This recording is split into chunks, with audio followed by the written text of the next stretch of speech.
to the latest episode of the Be Better podcast. Thank you, as always, to all our regular listeners. If this is your first time listening, thank you so much. Hopefully you like this one and you stay around to listen to a few more. With me today, I have got Peri Drysdale from Untouched World. Peri, good morning. How are you? Good morning. Very good, thank you. And you are also based in good old Otatahi, Christchurch, just around not too far away. I'm in Holswell. You guys are based, your office is based. What's the suburb you'd call your? You can choose Depends if you're buying or selling. between us. So the head office here is really generally said to be in Russley. Russley, that's it. So, it's not too far from the airport by the golf course. No, it's really convenient. Yeah. So for those of you outside of New Zealand, that means nothing. For those of you who with some knowledge of Christchurch, you know. So Peri, for people who don't know you and don't know Untouched World, could you tell us just who you are? What do you do? Okay, so I'm the founder and CEO of Untouched World Limited, which started out in 1981, over 40 years ago, with the name of Snowy Peak Limited, which was the name of the family farm high country property that I grew up on. And we've been building I call it sustainable, but that word's not great anymore, is it? But you know what I mean? Yep. A brand that actually models a completely new way of doing business. And that came about not only because of the beautiful, pristine place that I grew up in, but I was traveling overseas exporting knitwear, which was our main product line. And I was just really, really concerned about the environmental degradation that I was seeing from visit to visit. So I was visiting most places once a year because the buyers would buy, we were selling a winter product, so they would buy that once a year. And I think when you're visiting once a year, you see things that you don't see when you live in a place. Yep. When you step outside the door every day, you don't notice. Yep.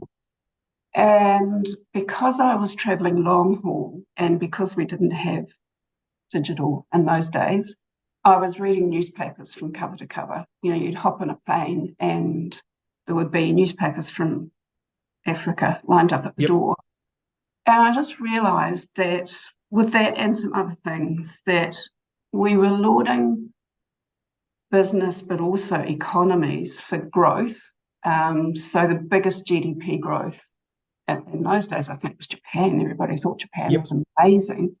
But also companies, it was all about growth. And I just realized that no one had to realize now, especially for someone like you running your business, but no one mentioned the impact on the planet or the people. And that just really worried me. And I come back to New Zealand and I think, well, what can I do? And I think, well, nothing, because I'm from this little country, bottom of the world. But then in the end, we decided that I would either have to wrap things up and put it to bed or do something. So we decided to change the Untouched World, which was a label in those days. We were selling under the Snowy Peak brand. We were selling certified bio-grown, undyed warm garments here and overseas. And so I decided to make that into a lifestyle brand and really model a new way of doing business. That's how that came about. So, and that was really early on the piece. You sort of made that decision that the business had to be built around impact and sort of minimizing negative impact. So I mean, that is, you were clearly so way ahead of the curve. It's not even funny. I mean, like you say, that's 40 years ago. And it wasn't easy. I remember getting a PR person in to do some PR for us in the very late 90s. And she just looked at me and she said, "Peri, aren't you ahead of your time?" And I said to her, well, if yes, I am. But if someone isn't ahead of their time, then there won't be a time. Someone had to do that. Wow. Yeah, it feels I was clearly way late to the party. You're way smarter than me, but yeah, it felt pretty I'm a similar few to days mine. older, actually. So I've got time to catch up. Yeah. But yeah, it feels very, very reminiscent of my journey. It's sort of, yeah, business is just focusing on making as much money as possible and no consideration for people, planet, or anything else. And it just didn't feel right. And I remember the same when I started my business. What can I do? I'm one person in New Zealand, but 8 years later, we've now got a community of 100 and almost maybe 130-ish B Corps in New Zealand. And the idea of business for good and purpose and meaning and impact is, I wouldn't say it's business as usual, but I'd say most CEOs of most companies have an awareness of that as a topic, whereas 40 years ago, like literally, what are you talking about? Like, I don't understand. Well, exactly. And I remember being on a trade ministers group. There was a panel of a bunch of us that used to be invited to meet to talk to this trade minister. It was everyone from kind of iwi to head of agriculture, head of fishery, all of these sorts of people. And the very first meeting, we went around the table and asked people what they saw was the future for New Zealand trade. And I think I was the second to last person on that group. And I said, well, we need a vision for the country and we need to sort out our environmental issues. And he just looked at me and said, we don't have any environmental issues in New Zealand, Peri. Yeah. Nice. The whole clean green, 100% pure clean green rhetoric has been strong for many years then. Because I remember when I had one of my first jobs after university, I started a business with my dad and a mate of mine from school. And we were working in the tourism sector. So we built a website called Where Will We Go? And so the idea was to sort of help people find adventure, cultural tourism, I guess travel guides, adventure, companies with a searchable database. And we would go to all the travel shows in London and talking to outdoor activity providers and tourism boards. And I remember we got this beautiful picture of New Zealand. It's possibly top of the South Island. I wouldn't be surprised if it's somewhere around Abel Tasman, with these two people kayaking on this pristine blue sea. And that was the image that was always water. Sort of pushed off New Zealand. And then you get here, and there's I've been here since 2004. There's undoubtedly a lot of beautiful landscapes and scenery, but you scratch beneath the surface and it's not as clean, green and pristine as the tourism board. So it's just interesting to see that that's been a conversation it's not new. It's perhaps disappointing that they haven't picked up on that still, perhaps to a certain depth. So I mean, how did you get into launching a clothing brand, fashion brand? Like, where did that come from? You just sort of walking down the street one day and thought, I know, I want to make the world's most sustainable clothing. Interestingly, when I first started, I wasn't even thinking I'd never heard of the word sustainability, and it wasn't framed in that way. But I grew up on a beautiful sheep farm, absolutely pristine, outside the back door of our house. Mount Hutt, beautiful white snow rose up. You could go and drink water out of any of the streams and waterways around the property. And I remember sitting around the table. We had a big kitchen table in our house, and the farm workers and shearers and so on used to come and have their meals there when it was shearing time. And after that, people used to linger around and chat. And there was always a cold range going in there. It was nice and warm. The rest of the house was always freezing. And my father, the conversation often went to the fact that our economy was based on a very narrow platform of primary product. And so in those days, we were shipping our wool offshore in bales, unprocessed, and we were shipping our meat offshore in full carcasses. It was even before the days of Vortex. We didn't even cut the carcasses up. And then we had butter and cheese, I think, or butter and milk powder.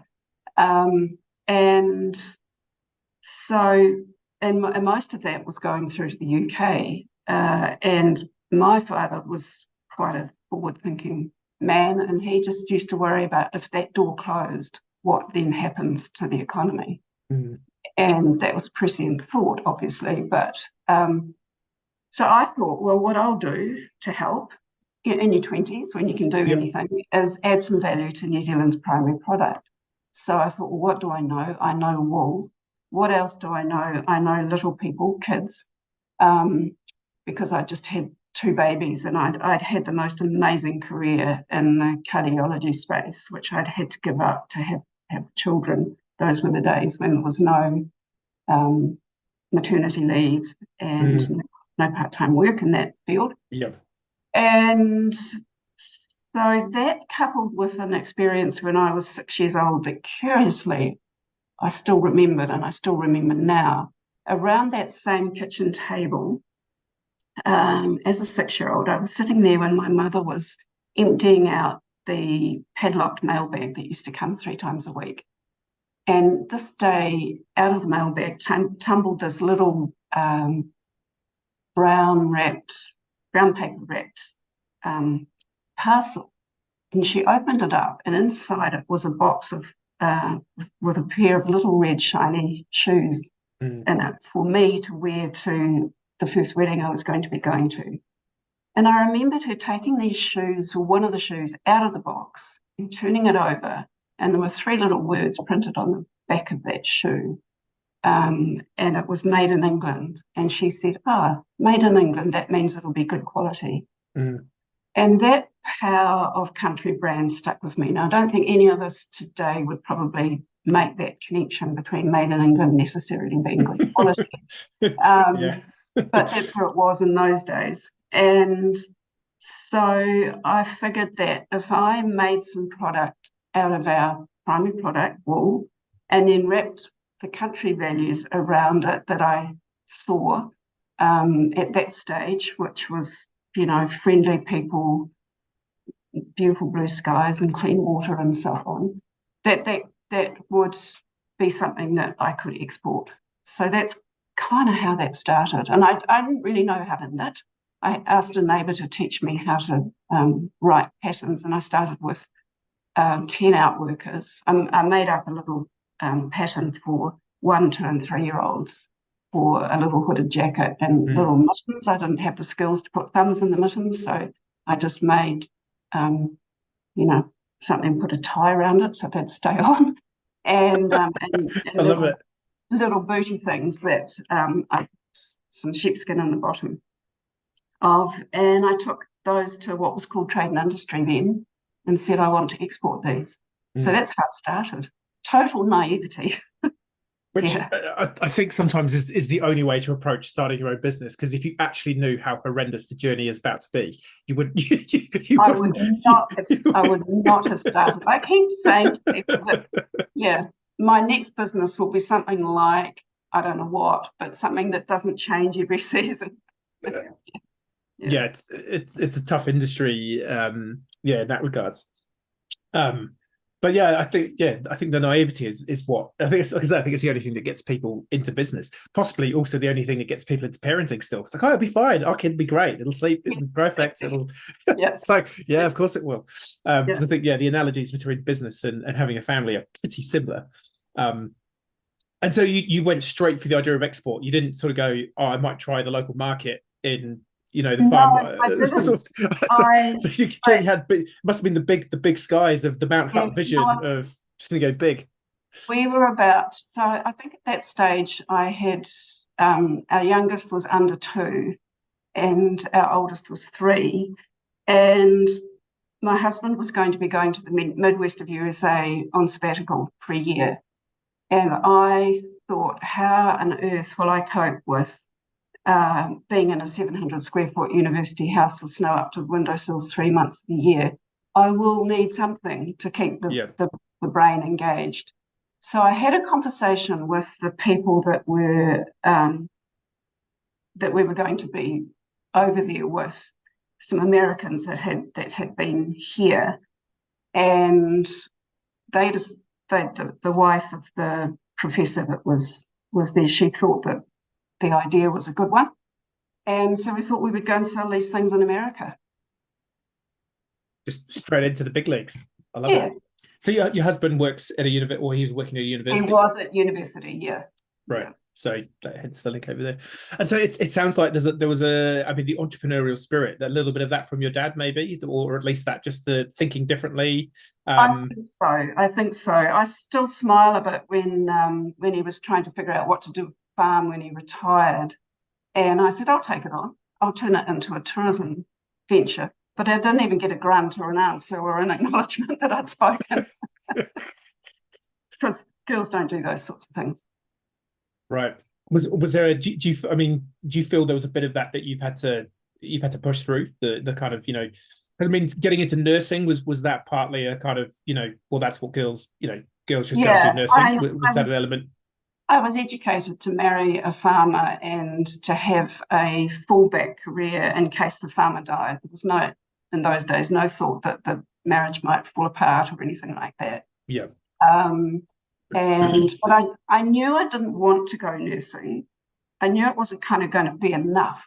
But a friend of mine was going down, she had a bike, and she was going down to register with the matron. I think it was a Vespa. And I said, I'll jump on the back, come with you.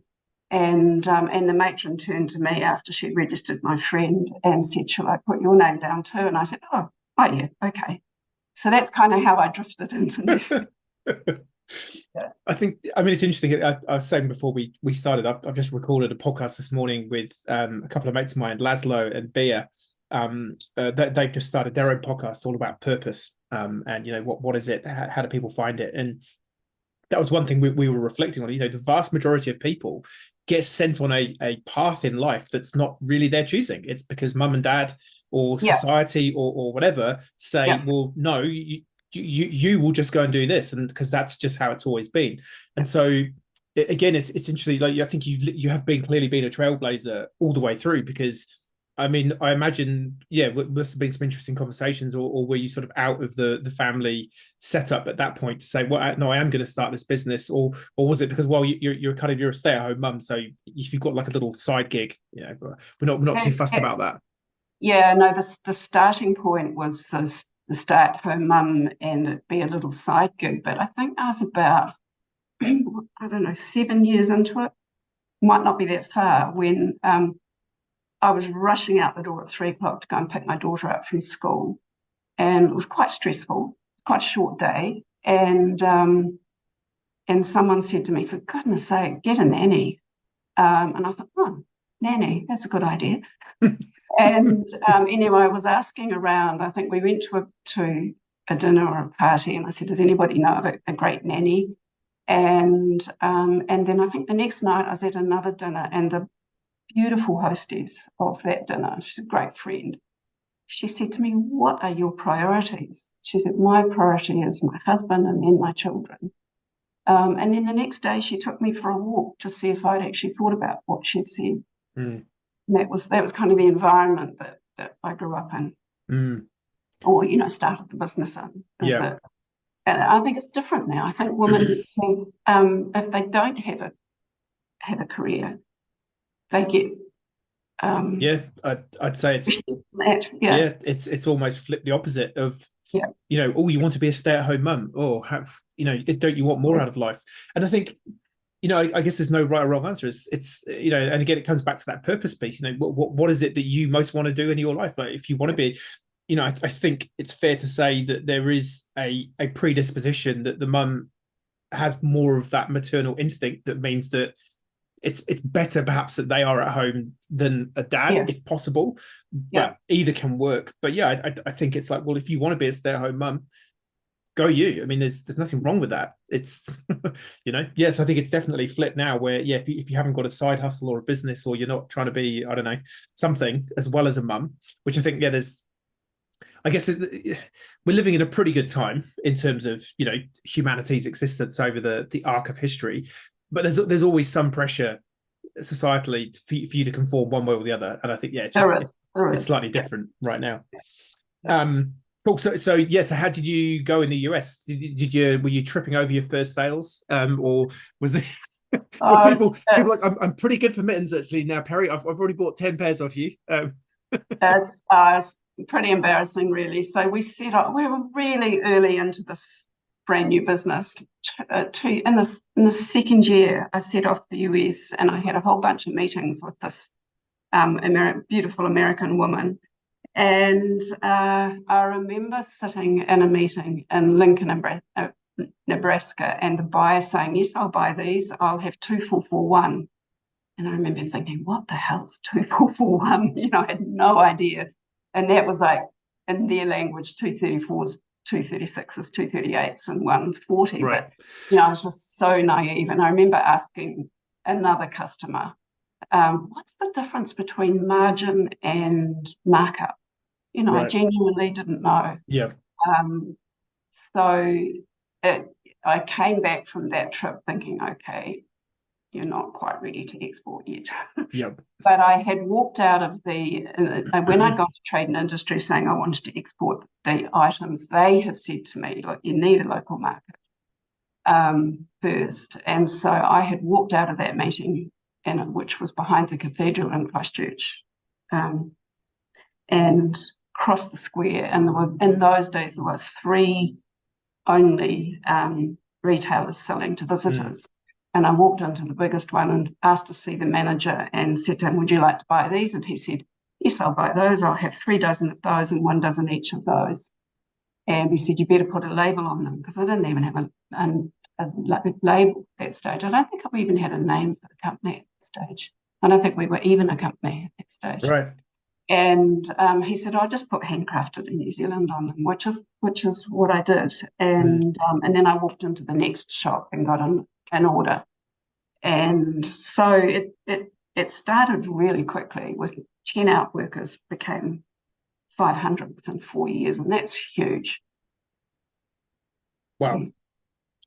Testament though to obviously the quality of the product, the provenance, the story, yeah, and all the rest of it. Yeah. I think I just love, you know, I suppose in the modern parlance, it would be the hustle. I think, you know, because like I said, I come from a background in sales, and we do some sales training as well as B Corp stuff for other B Corps. And the one thing that I always try and impress on people is you need to have more conversations with more people than you think. And the fact that you were just willing to door knock and just go, I've got these.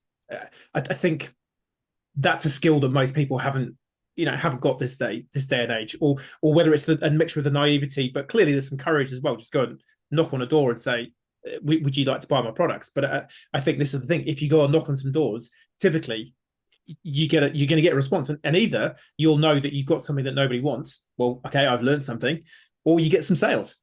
Well, actually, this second retailer I went to see, she was amazing. She was on the phone when I turned up at the door, you know, in the shop. And so I had to sort of hang about and wait for her to get off the phone. Her assistant was there. And I helped someone to buy something while I was waiting. And I thought, the sales stuff's not for me. And I put the lid on my box. I was on my way out the door when she ran after me and said, wait. She could see me through the office door. She said, I do want to buy these. And she was amazing in terms of your comment about talking to different people. She said to me, I think you could get more money for these, and I think these are a bit high. And then I remember with all of those outworkers, we had hideous problems trying to get the quality consistent. And she was amazing. She said, just bring me everything. I'll be able to sell it. So, you know, you try over people like that who make a huge difference. Yeah. Yeah, I often equate, so when I was selling hips and knees as a medical rep, the guy who invented the modern hip replacement is a guy called Sir John Charnley. This is in Wrightington in the northwest of England. And he said, you know, back in the 50s and 60s when he was doing his thing, he said, you know, orthopedics is a race between the patient and the implant, and at the minute, the patient is lasting longer than the implant. So I want to invent a medical prosthesis that will outlast the patient, so that we don't have to to perform more and more surgeries on people. And I sometimes feel that it's the same analogy with business. It's a race between getting enough business in, getting enough customers, and how much money you've got to keep you going. And sometimes it is just that almost turn of fate. If she wasn't there that day, if it was just the assistant, Yeah.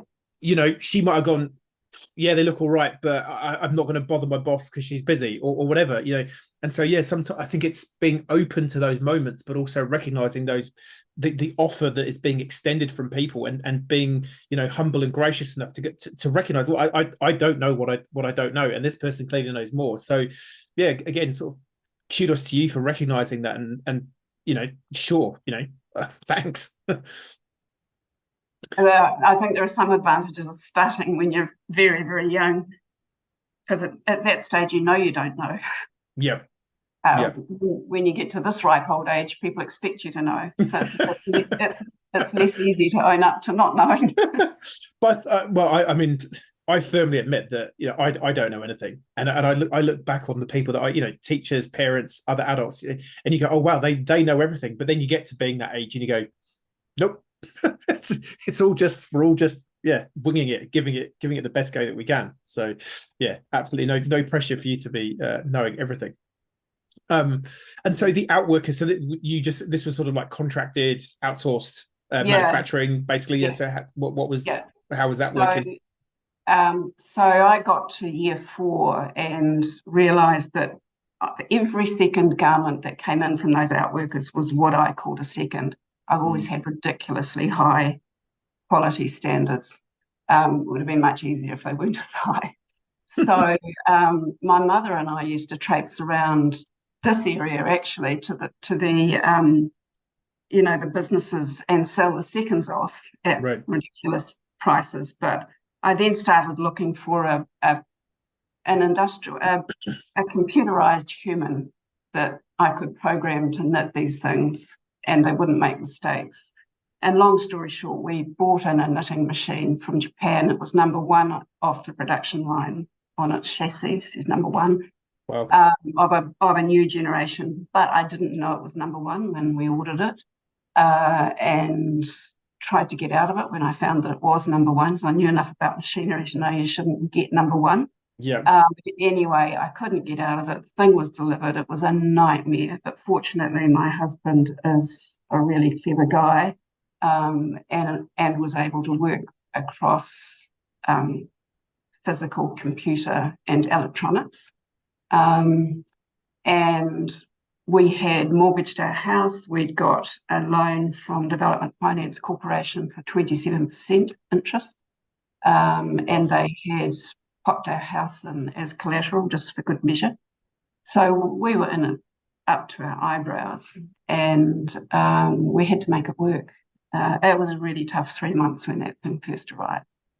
But it was a good buy. It was the first of it, as I said, the first of its generation, and it stood us in really good stead once we'd got sorted out, got it going. And we just went from strength to strength after that. Nice.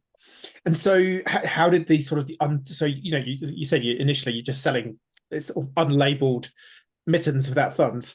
How does that morph into Untouched world that we know today? Like, what was how did you build the brand? Yeah, obviously you started with the New Zealand made or handcrafted in New Zealand, but yeah, how did that sort of happen? I figured out pretty damn early that we needed a name and we needed a label. So I think by the time we actually got to market, I had solved that bit.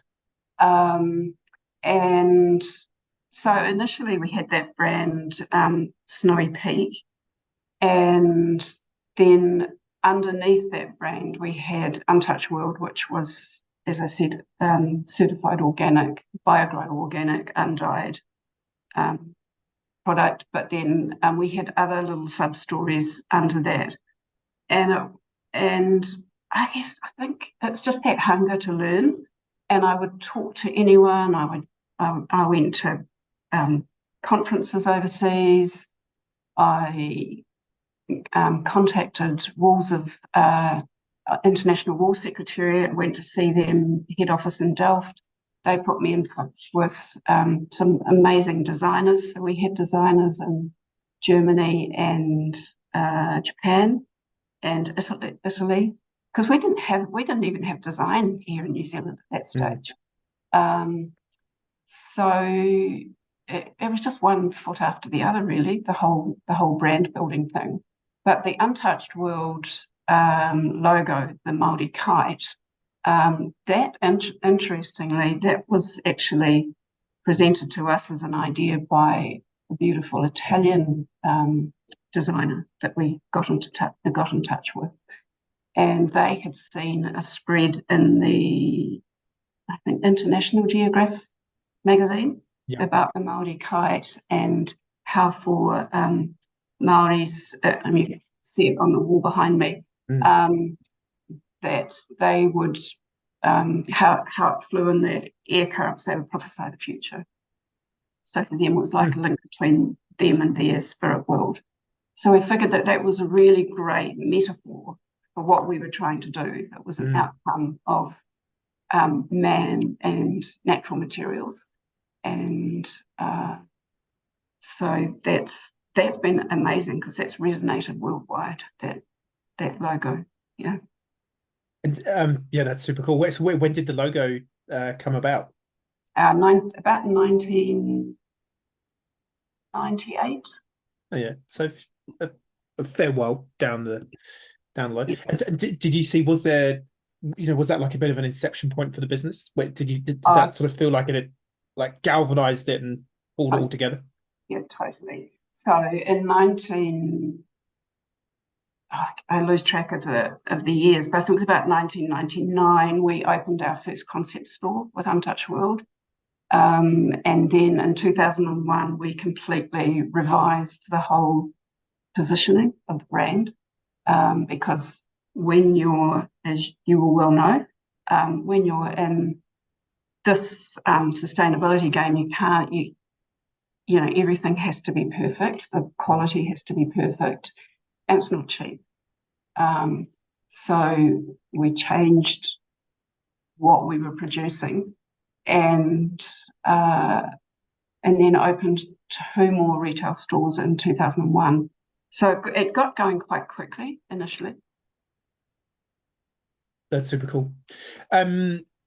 And then, so I know, well, people might not know this, but you've got some pretty big connections with some former world leaders. As sort of, well, are they not necessarily brand ambassadors, but they wear your kit. So how did that come about? And what part of the journey was that on? That's I think one of the advantages we've got here in New Zealand is that we talk to anyone, and we pitched for doing the clothing for APEC 1999, which was here. And the brand was only a year old at that stage, but we were given the ability, that we were given the project to make clothes to the brief that we had put together for the leaders. They stand in a big long line, and they're usually wearing the national dress. And also we were asked to make something for ABAC, the business part of APEC, and then Burton Shipley got in touch with us and said, could we make something out of the other brand we've got, which is Merino Mink, because we developed the whole concept of blending possum with merino. And so that was going on at the same time. So we had really scooped the pool, really, in terms of the exposure for APEC. And for the investment that we'd put into it, I was invited to the dinner, the gala dinner at the Auckland, Town Hall. And when I sat down, the guy that was sitting next to me, what turned out to be 2IC in the Peruvian government. And he said, Peri Drysdale, Fuji wants to meet with you. So he carted me right up the red carpet to talk with the president of Peru, who turned out to be a naughty boy, but I don't know. That doesn't shock me in some ways. And so I was chatting to him for quite a while because they were trying to figure out how to deal with their vicuna, and so he'd heard about what we were doing with possum. And Bill Clinton was sitting at a table, sort of facing this, and I could see that he was listening. That we were the only people in the room standing up, and I know that he's usually the only one the only one that was being spoken to. When I went all the way back down the red carpet to our table, this new friend of mine said, "Well, have you met Bill Clinton?" And I just had the split second to decide whether going up all the way up the front again was just too much, because I was so close to the back door that if I'd been any further down the guest list, I wouldn't have been there. And I didn't want to, offend then Prime Minister Jenny Shipley by this lowly person helping herself to all the high-profile people. Anyway, I said I would, and so away we went up to see Bill Clinton, and he jumped to his feet, and I told him he was going to be wearing our shirt the next day, but I said, "You've got somebody else's coat over the top, so could you please get a photo of yourself with just the shirt on?" So, and that was a merino shirt. And then when he came back down the red carpet, we were doing a lot of business in those days with Japan, and they used to say to me, "Look, if you meet anyone, for goodness sake, get the photo. We don't want to just hear about it. We need the photo." So I got back to the table. There were no photos allowed in the room, but I said to the people that I was sitting with, "Has anyone got a camera?" In those days, it wasn't phones, but somebody had a disposable camera with them. It was the president of Motorola. And I said, "I'm going to stop the president on the way out. Can you please get a photograph of me and the president together?" These things, as a Kiwi, I hated doing, but I did it for the business. And anyway, we did that. And I asked Bill to come to our retail store, and he said he would. So that's kind of how that relationship started. That is such a cool story, and I think it just highlights your, like you say, the ability, or just ask. Like it seems to be something that you've done. So if you don't ask, it's a no. Yeah, it is a case of just asking. I remember Dame Sylvia Cartwright invited me to dinner at Government House once with the Crown Prince and Princess of Japan, then Crown Prince and Princess. And as per usual, I asked if I could get a photo. So I thought that would be an amazing coup for us back in Japan. And they said no. The Japanese part of it said no. She must have heard me asking, because I thought, oh, well, I've asked the question now. I can just enjoy the dinner and forget about it. After the dinner, she came up to me and she said, "Peri, did you want to get a photo?" And I said, "Yes, but they don't want me to." And she said, "No, this is my house. You go ahead and take the photo." So we got photos of us with the Crown Prince and Princess then, which was just huge, for the market. But it would have been so easy to have not asked that question. Yeah, I think anyone listening in who's a budding entrepreneur, it's like, just ask. You're going to feel worse. Doesn't hurt. You're going to feel worse never knowing that you could have got the yes than the brief moment of a little bit of not even shame, but disappointment you might feel of a no. But no, I love it. I love your style. Who else who's up next on your list to ask for? I mean, you've had Bill Clinton. You've also in store. You've had the photos of Barack Obama as well wearing the kit. So who next? Are you going to try and get all the presidents post Clinton? Well, I just wish America could give us a nice president to go. One worth giving a jumper to. Yeah. Exactly. Maybe that could be a new advertising campaign for you. Untouched World, waiting for a president worthy enough of our jumpers. But we do have our garments on a lot of leaders, and that was part of my plan, was that down here in New Zealand we can't make much of a dent in this whole concept of whatever you call it, sustainable business or doing better.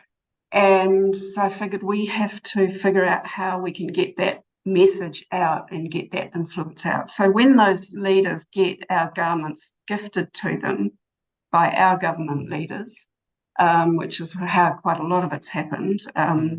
John Key gave Obama his garment. It goes with a whole lot of information, not just about the company, but about the whole. We have a foundation which we've developed, which provides leadership for sustainable future programs for young adults, and that's an amazing program. We've had 3,000 students go through now. Wow.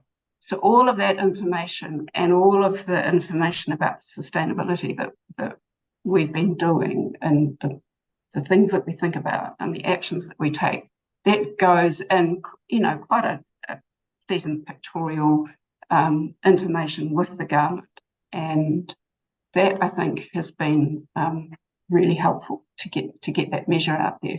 And then the other side of that, apart from going with targeting these really high-profile people, is that we figured that if we could get a whole bunch of young people growing up with the same drive that I had, and we could get their eyes opened to what's going on and why they need to make a difference and open up some leadership tools within them, then that was the way that we thought we could actually maybe make a little dent. Yeah, that's super cool. And so what age group does that foundation target?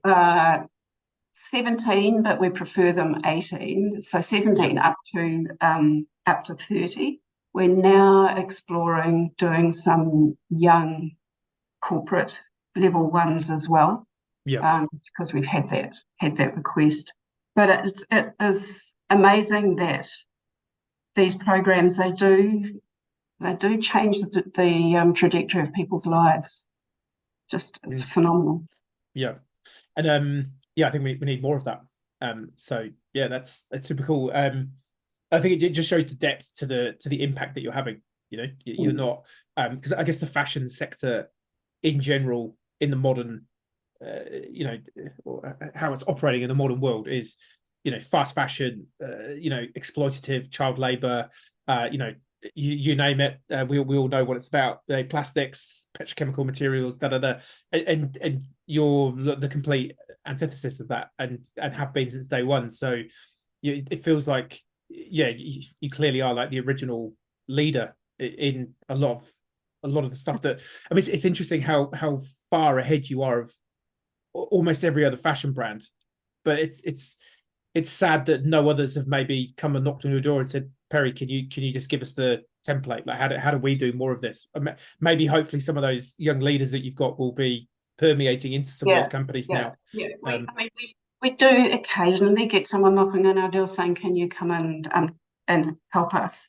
But yeah, I think if we can get those leaders into organizations, it may make a difference. I mean, it's heartbreaking how much work needs to be done in this industry. Really is. A lot of work to be done. And it's interesting because I think some days I feel like the battle has been won. We've got great companies like yours.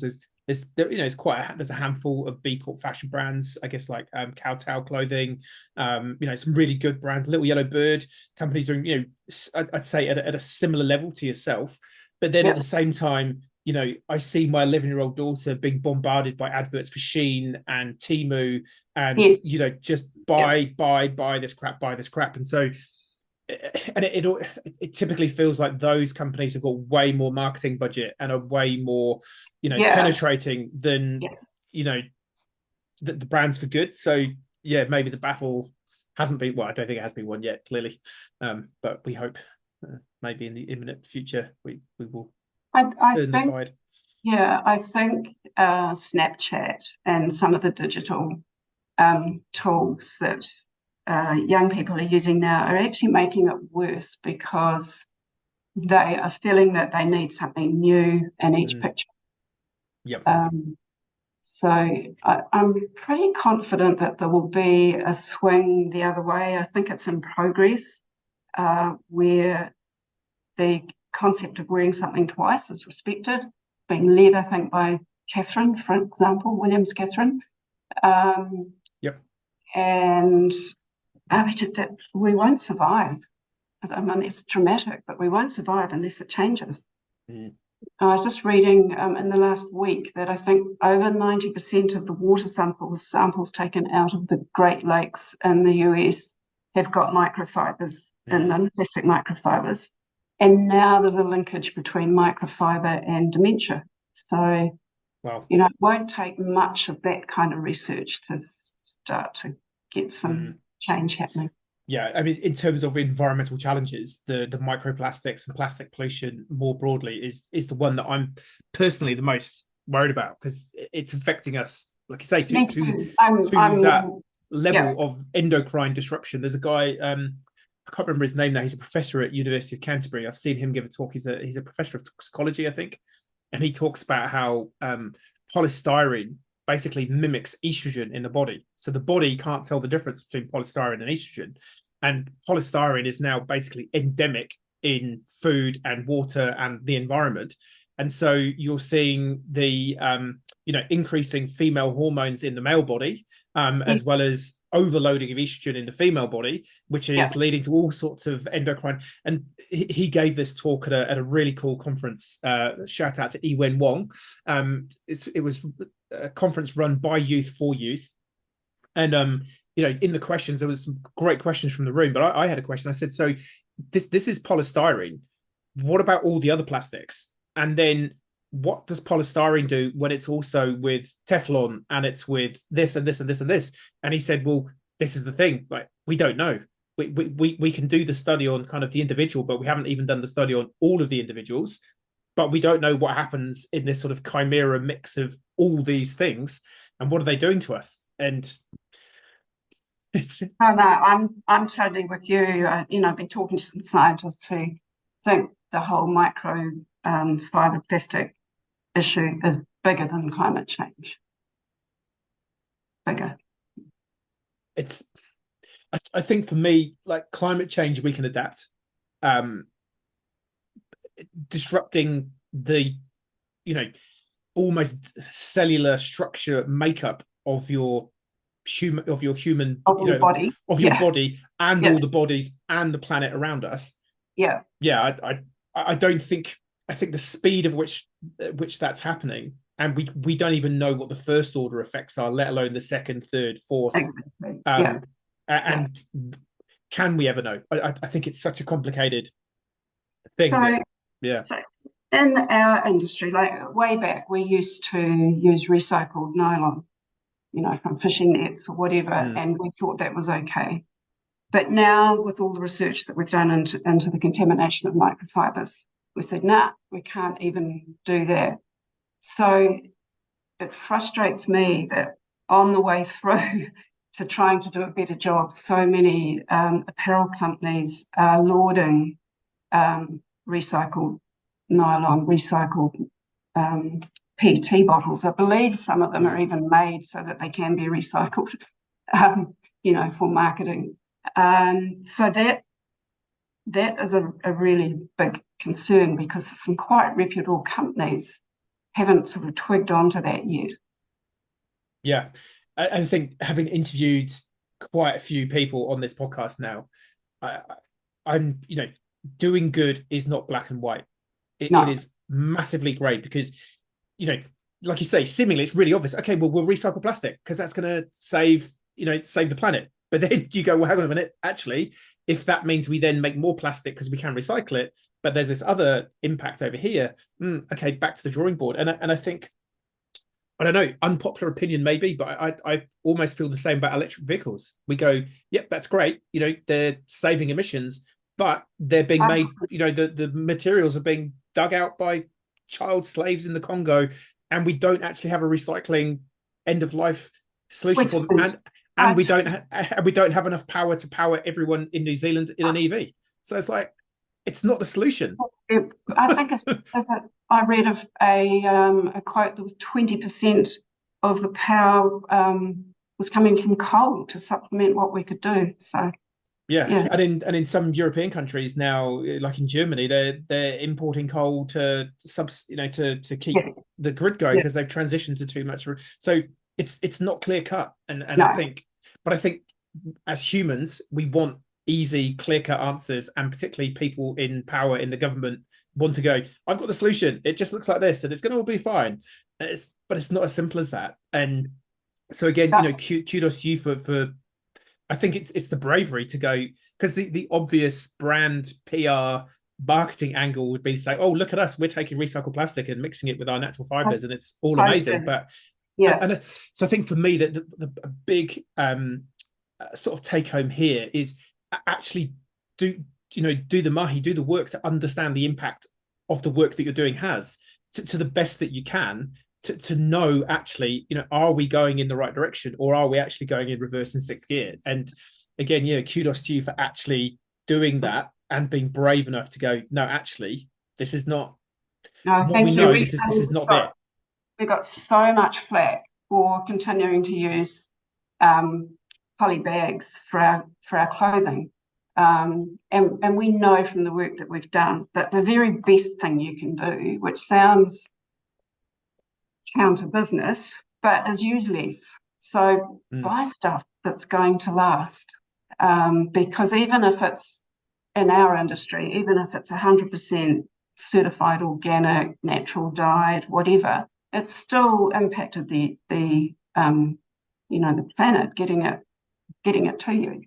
And we hate with a vengeance the plastic courier bags that you have to use. And our staff were saying, can't we go with black compostable bags? There were other brands having a lot of great PR about these compostable bags that they were using. But they're awful. They break down into micro plastics, and you can't then deal with them. At least with the plastic that we're using, you can recycle it into more plastic bags and you can reuse it. So some of those things we've had to just, box on with when it hasn't made common sense, because the other person on the street who's maybe a surgeon or doing any other manner of work, they haven't got time to do that research. We have to do it for them. Yeah, 100%. And yeah, I think that's the thing. The consumer gets informed by the brand that wants it to hear the message that they want it to hear. And I remember talking to Kitty Hannafin when she was head of sustainability at Countdown. So again, for international listeners, it's kind of like one of the supermarket chains here in New Zealand. And she was being bombarded with these brands saying, hey, our packaging is now biodegradable. And she wasn't convinced. And she said, well, no, you need to go away. And you don't just send your salesperson to me to tell me that it's biodegradable. I want to see like 5 studies, white papers, clinical studies. I want to know what actually happens. And she said after that, the number of companies that were coming to her saying ours is biodegradable dropped off quite significantly. And again, it's the thing, you go, oh, that's great, it's biodegradable, but then but is it biodegradable in this country, or is it home biodegradable? But like you say, actually it's just going to typically go down to microplastics, which it's still, I think the packaging is the next frontier. I think someone is going to solve that, because I don't think it's been solved yet. Yeah. All right, so within all of this journey of doing good and all the amazing stuff you're doing, when did B Corp pop up on your radar as a thing? I think it was, when did you get B Corp going here? Would it be 2016? 2016. I think I vaguely remember coming to have a coffee with you, just going, you're doing some really good stuff. Have you heard of this B Corp thing? Yeah. So I think we looked at it at that stage, and obviously B Corp has evolved a lot. And we were concerned that the way that the questions were framed weren't going to allow us to tell this bigger, wider story that we wanted to. So we didn't engage at that stage, and I think we re-looked at it again just before COVID, I think, from memory, and thought, yep, it's good. B Corp's progressed, a nice long way. And what we like about B Corp is it's a process, isn't it? Getting certified.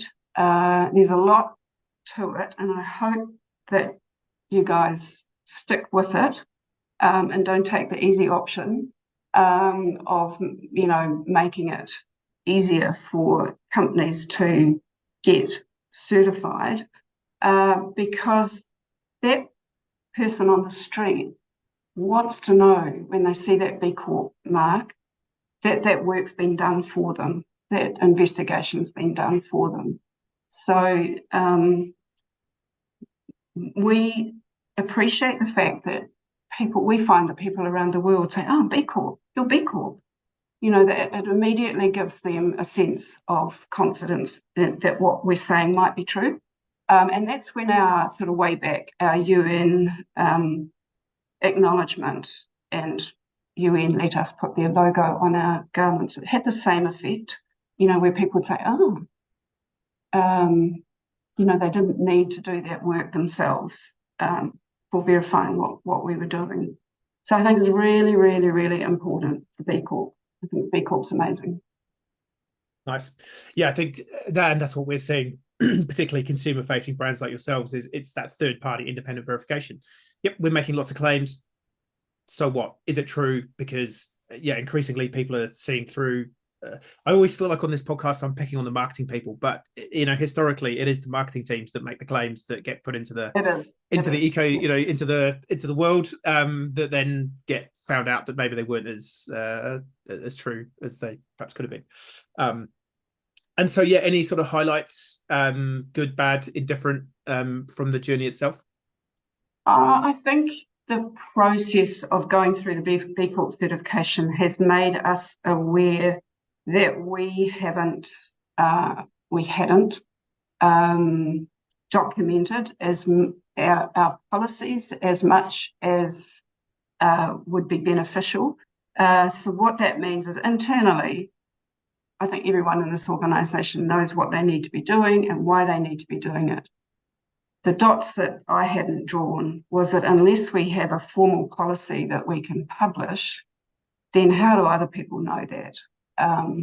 So that was something that we set about doing as a result of the B Corp certification process. I think was the biggest thing. Yeah. Yeah, and that's a common refrain, particularly from CEO founders, because it's all in your head. You've built a business. Yeah. I know that's how we've done it. We've done that since I started it 40 years ago. Why don't you all know that? Because I'm going through the same process as the business here is scaled, and it's like you forget that most of the business is in your head, and so to actually communicate to the team, it's like in some ways, Elon Musk has talked about that neural link to be able to basically plug the internet into it. Some days I think actually that would be really good, so I can just download. But then other days I go, actually, I don't think most people want to know the stupid thoughts that I have about random things in my head. So it's probably a bit mixed bag. There probably needs to be some sort of Babel fish translator thing that siphons out the quality stuff that people need to. I think that formalization of stuff that you're already doing is a very common sort of reflection on people having gone through the B Corp journey. It's interesting for us around your questions around diversity in the organisation, and this might change, but at the moment diversity is about having women employed. But for us, diversity is having the odd token man employed. So that, I think that needs to be constantly worked on. I think we've got a United Nations of people here, and that's just because we actually just choose the best person for the job, and it doesn't matter where they come from, who they are, what they are, so long as they're going to fit in with our values. I tend to agree. I think hiring the best person with no discrimination is the best way to do it. Don't care, like I say, don't care who you are, what you do in your spare time, all the rest of it. Can you do the job that we need you to do, and do you fit in with the people that we've got? I think that's a smart approach. And so in terms of like that the values and the mission, the vision and the purpose, so yeah, one of the tensions we see, and I think for people who don't have the depth of experience of what you've achieved, the tension between take the money or do the right thing. How do you manage that? Is that a constant struggle, or do you feel like you've got it absolutely nailed these days? We'll never have it nailed. It's a constant struggle, and it's evolving. You've got to be learning and all the way through, because things are changing. There's more knowledge coming out. But I tell a story of years ago. I think we'd not long been had our store open in High Street in Auckland. I think we opened that in 2001. And we were discussing a jacket that we were making out of a lovely wool fabric. And in those days, there was no, now there's linings that are much more beautiful in terms of natural fibres. But our choice then was either a silk lining or a synthetic lining. And the silk lining in those days was a hideous price. And we had this discussion about, do we put a silk lining in or do we put a synthetic lining in?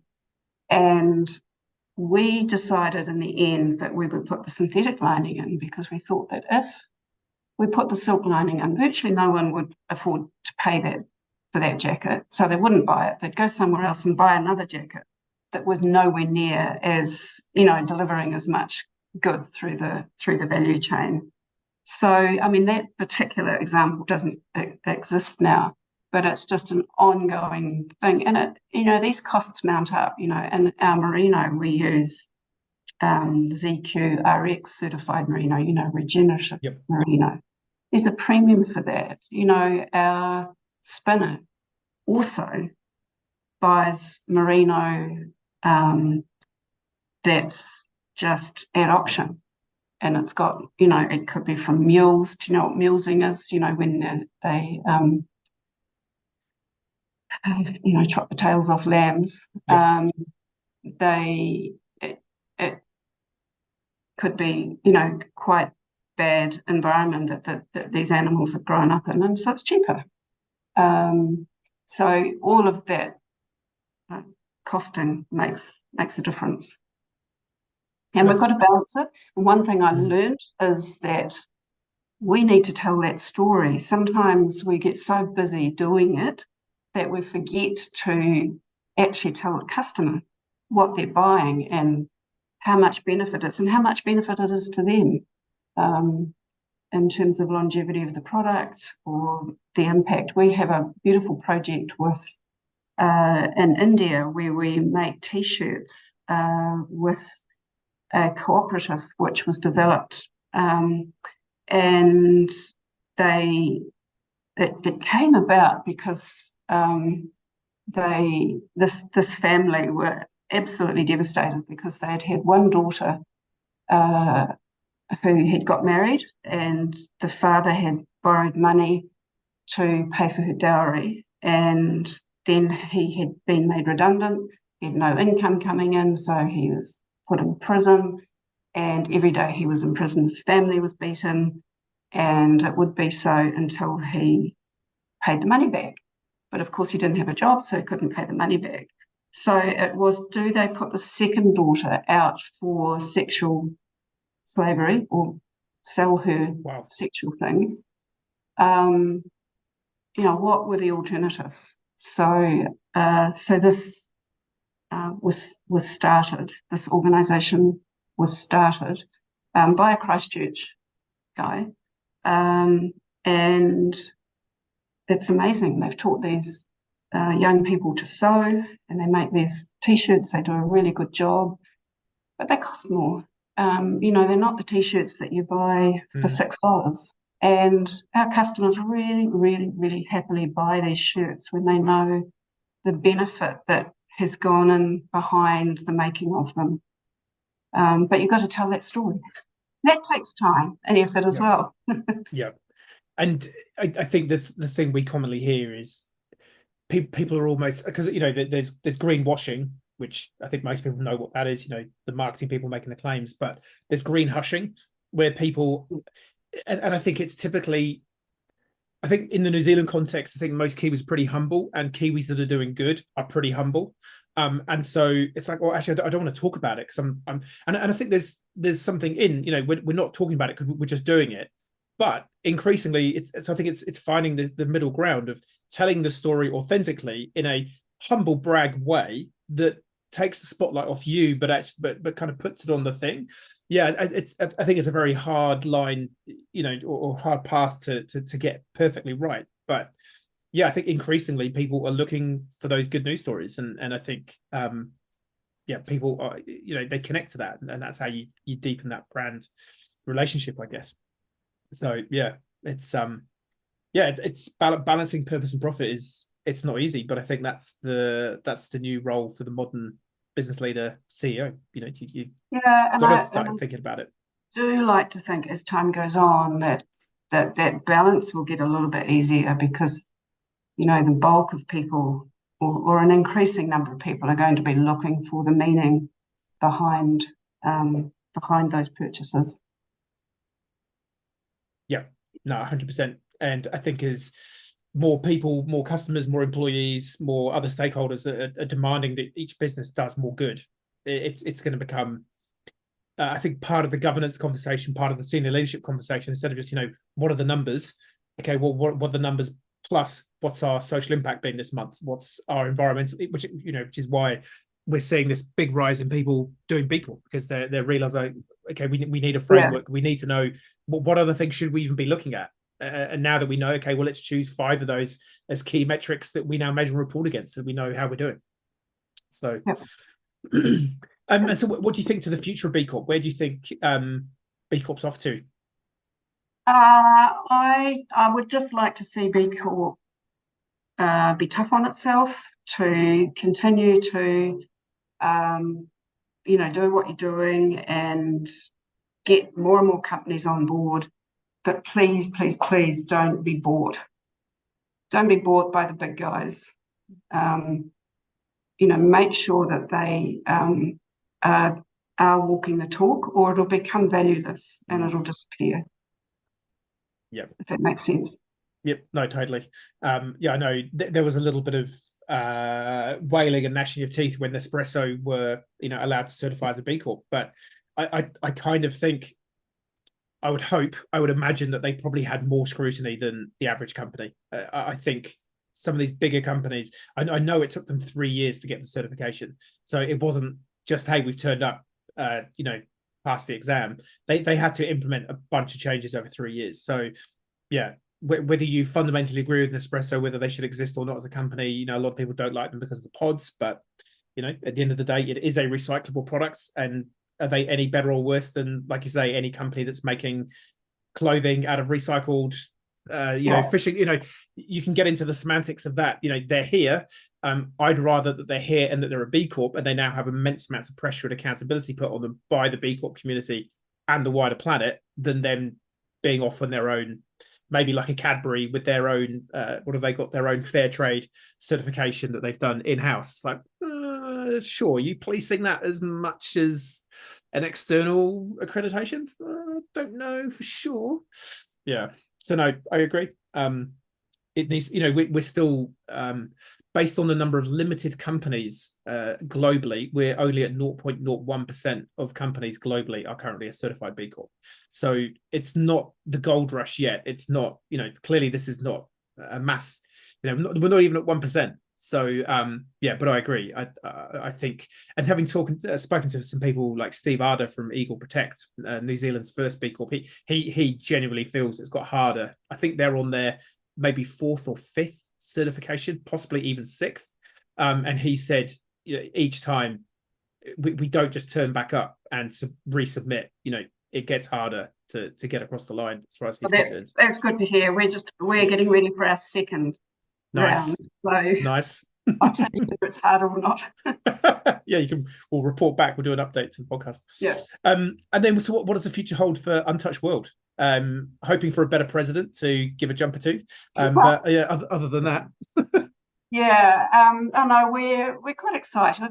We're always excited because you never stop growing and developing, really, do you? But we've got a wonderful guy that came to us as an intern from Callaghan Innovation, and he's set up a business called Kiwi Fibres, and he's blending wool with harakeke and making really strong fibre with it. I think he's away off to Las Vegas next week, and he's talking to a company that makes pipes, like it's really strong. He showed me yesterday a snowboard that made without plastic.